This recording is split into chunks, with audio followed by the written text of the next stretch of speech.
منڈی بہاؤدین سے رفاقت علی کی رپورٹ کے مطابق ضلع منڈی بہاؤدین میں international human rights movement youth wing ضلع منڈی بہاؤدین کے زیر اہتمام یوم یکجہتی کشمیر کے موقع پر ریلی نکالی گئی۔ سیاسی سماجی رہنما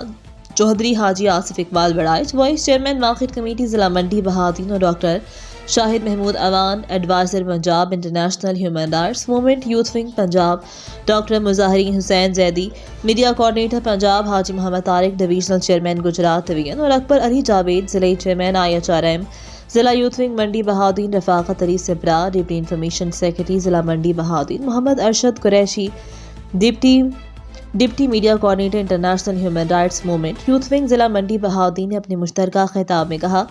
5 فروری کو پاکستان اور آزاد کشمیر میں یوم یکجہتی کشمیر اس عہد کی تجدید ہے کہ کشمیری عوام اپنی آزادی کی جدوجہد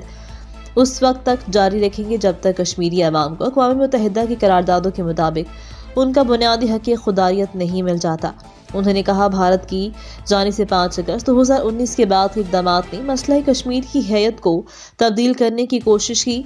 انہوں نے کہا، یوم یکجہتی کشمیر کی مناسبت سے اس موقع پر بین الاقوامی برادری سے اپیل کرتے ہیں کہ جنوبی ایشیا میں مستقل امن کے لیے کشمیر کا مسئلہ حل ہی سے ممکن ہے۔ ہمیں پوری امید ہے کشمیریوں کی جدوجہد کامیابیوں سے ہمکنار ہو کر رہے گی اور دونوں اطراف کے کشمیریوں کو جدا کرنے والی خونی لکیر مٹ کر رہے گی۔ International human rights movement youth wing Punjab Pakistan کی حکومت، عوام، سیاسی جماعتوں، سول سوسائٹیز ہر مکتبہ فکر کا شکریہ ادا کرتے ہیں کہ وہ ہمیشہ ریاست جموں کشمیر کی عوام کے ساتھ ان کی حق خودارادیت کے حصول کے لیے جس فقیر المثال یکجہتی کا مظاہرہ کرتے ہیں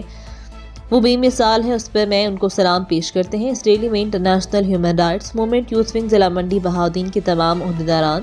صحافی برادری، صدر قادر آباد پریس کلب محمد انور صاحب اور ایگزیکٹو باڈی نے شرکت کی۔ مزید خبروں اپڈیٹس کے لیے وزٹ کریں ریٹ نیوز۔